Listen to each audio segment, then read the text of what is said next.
E vamos falar sobre o mapa da Rússia.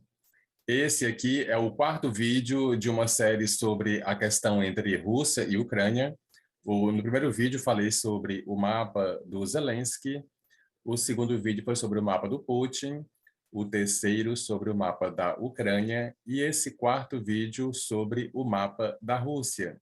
Antes, vou dar uma situada de como estão as coisas para depois irmos ao mapa e ficar mais fácil o entendimento. Está aí essa guerra entre a Rússia e a Ucrânia e, na realidade, é uma guerra entre a OTAN e a Rússia. OTAN, sim, Estados Unidos, uma coisa que já existia antes, como Guerra Fria entre Estados Unidos e a antiga União Soviética. A União Soviética desfez, como sabemos, ficou a Rússia e vários países, entre eles a Ucrânia. Quando foi agora, no começo do ano, a Rússia e a Ucrânia deram uma mensagem ao mundo informando que estão em parceria e que o mundo está numa nova fase onde agora a questão é do mundo multipolar, com vários centros de poder, e não somente lá nos Estados Unidos, como estava até então.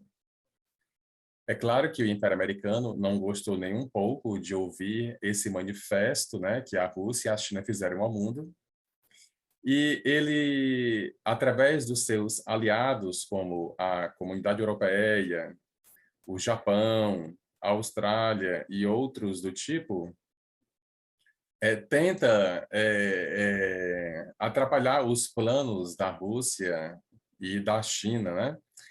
Porque eles querem manter o poderio deles. Então, na realidade, essa guerra aí da Ucrânia é uma guerra entre Estados Unidos e Rússia. Até tem gente que diz que é uma guerra do Biden. E os Estados Unidos, agora, com essas eleições que tiveram, onde o Senado ficou mais republicano, as verbas para a Ucrânia tendem a diminuir agora. Inclusive, o ex-presidente Trump criticou o Biden de que esse dinheiro que estava sendo enviado para a Ucrânia poderia ser investido no próprio Estados Unidos, que está com a inflação lá em cima. Ou seja, o país está ficando cada vez mais quebrado, assim como a Europa. Então, tanto os Estados Unidos como a Europa não têm mais dinheiro nem armas para enviar para a Ucrânia. Então, o que vai acontecer com a Ucrânia? Vai chegar agora o inverno rigoroso a partir de dezembro, e o país ele vai estar no escuro, porque a Rússia ela detonou o sistema elétrico do país, então não vai ter aquecimento, não vai ter luz, o país vai ficar praticamente nas trevas, na escuridão, e vindo o inverno. Então, é uma tática russa de ir destruindo o país aos poucos. Inclusive, essa retirada da Rússia, da cidade de Kherson, que eles inclusive disseram que é deles, foi uma coisa combinada com os Estados Unidos. Para quem não sabe, houve um encontro entre a inteligência diplomática dos Estados Unidos junto com a Rússia. Isso foi, inclusive, na Turquia. Era para ser um encontro secreto, mas os próprios turcos, eles deixaram vazar essa informação de tão importante que é. E o que foi o combinado ali entre eles? A Rússia falou o seguinte, olha, eu saio de Kherson e vocês não me atacam. Foi uma coisa, inclusive, que não foi combinada com a Ucrânia, essa questão aí, para você ver que são as duas grandes superpotências que estão aí interagindo e guerreando ao mesmo tempo. A Ucrânia entrou por ser um quintal do Império Americano, inclusive dizem que o Zelensky é o Bolsonaro ucraniano, que faz tudo que os Estados Unidos quer. Alguns chamam, outros inclusive chamam-no de um ator de quinta e um presidente de quinta. Então tem essas versões aqui, que é interessante sabermos de como estão rolando as dinâmicas geopolíticas.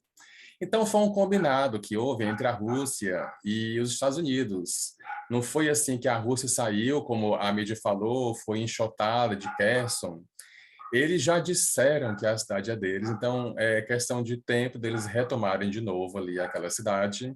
Vai dar muito trabalho e muito sangue vai correr, infelizmente. Então, a Ucrânia ela não conta mais com a ajuda da comunidade europeia e muito menos dos Estados Unidos. Inclusive, o próprio Zelensky já falou de que não conta mais com a ajuda de ninguém. Então, o país ele está entregue, assim, à escuridão e ao frio. Vai ser triste o que vamos ver pela frente, porque a Rússia é uma das grandes potências militares e, assim, de armas do mundo. Os Estados Unidos sabem disso. Então, essa guerra ela vai continuar. E tem aqui algumas datas que eu já passei e que coincidem nos mapas tanto do Zelensky, do Putin, da Ucrânia e agora da Rússia. Vamos aqui então à análise do mapa da Rússia. Aqui está o mapa da Rússia. Tem ascendente em Leão. Então, devido a isso, o Sol representa aqui a Rússia por excelência, um país que tem assim uma autoestima lá em cima. Eles sabem do seu valor. Diferente aqui do Brasil, ó, eles têm Leão no ascendente, então eles sabem do seu valor. País que tem Aquário no ascendente, que é o oposto, o signo oposto a Leão e o exílio do Sol, já não tem assim essa autoestima tão elevada que é o caso da gente aqui. Mas já a Rússia tem, né? E o Sol ele está aqui em Sagitário. Então, um país que busca crescimento, expansão, abertura, e eles têm um lado religioso forte, porque o Sol está em Sagitário, disposto pelo Júpiter, né? Esse Júpiter aqui na casa 2, então fala de uma prosperidade, uma abundância. Poderia ser maior, mas o Júpiter está aqui em Virgem, o signo do seu exílio. Mesmo assim, é Júpiter o grande benéfico, ele traz os seus benefícios, mas diminui um pouco mais. Temos aqui também o Marte em Sagitário, no mesmo signo do Sol, então é um país militar, bélico, e que tem a força nas suas armas.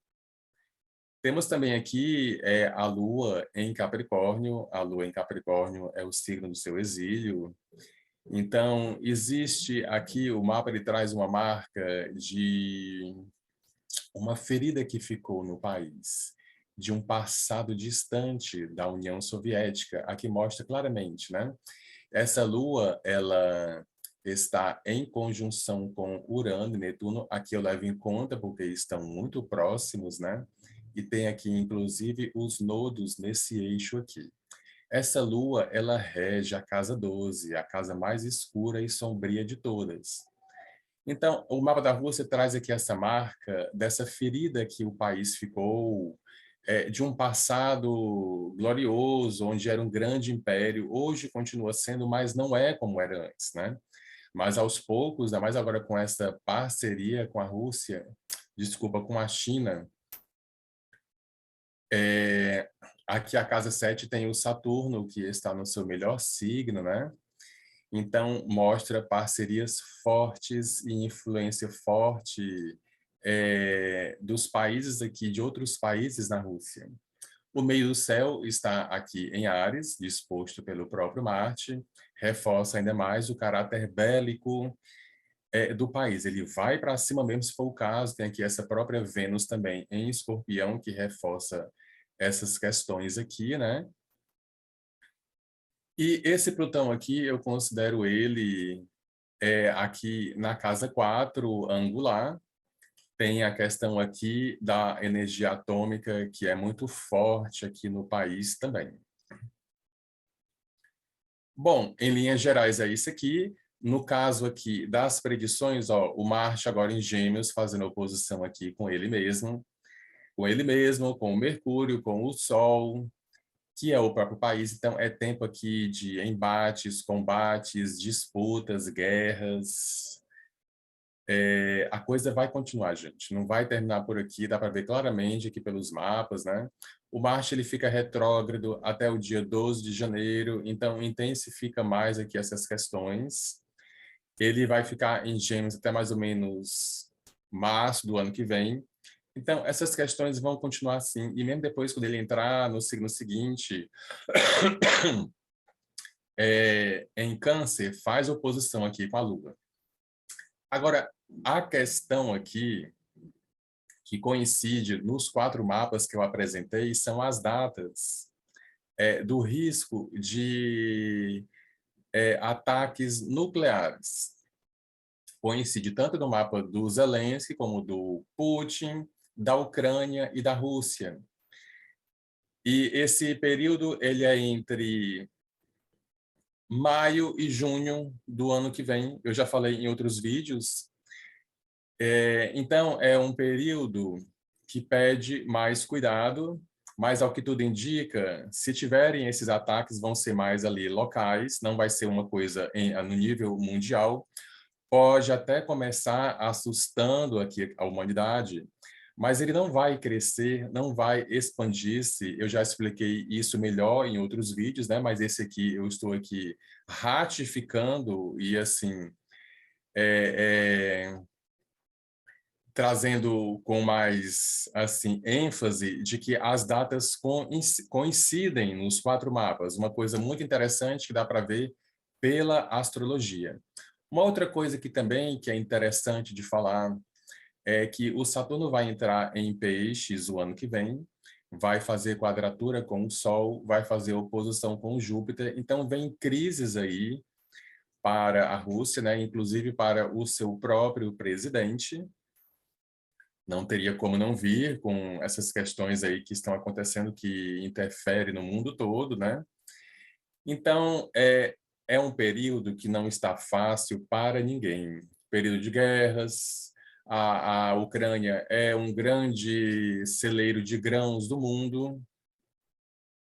A Rússia vai sentir, mas a parceria aqui, ela ajuda a segurar mais aqui essas dificuldades da própria Rússia. Então, em linhas gerais, essa guerra da Rússia com a Ucrânia, ela tende a continuar por um longo tempo. O ano que vem vai ser um ano que exige mais cuidado, onde vão ter mais riscos de ataques nucleares, mas com cara de serem locais ali. Não vai ter uma terceira guerra nuclear assim mundial, que o mundo se acabe. O mundo não vai acabar agora, é bom sabermos disso, né? Essa guerra mundial, ela já está acontecendo nos bastidores, como eu falei, mas o poder está agora indo para a Rússia e a China. E outros países que já perceberam essas questões, como o Irã, a Turquia agora também está pensando em voltar-se mais para a China e a Rússia, e outros países ali, inclusive da Ásia. Então, o poder está ali no Oriente agora, não mais tanto no Ocidente, cada vez mais vamos perceber essa mudança aqui de foco, a conjunção de Júpiter com Saturno em Aquário mostra e mostrou claramente isso aqui. Bom, sobre o mapa da Rússia é isso aqui. Se você quiser fazer alguma pergunta ou tirar alguma dúvida, fique à vontade em fazer contato comigo. Tudo de bom.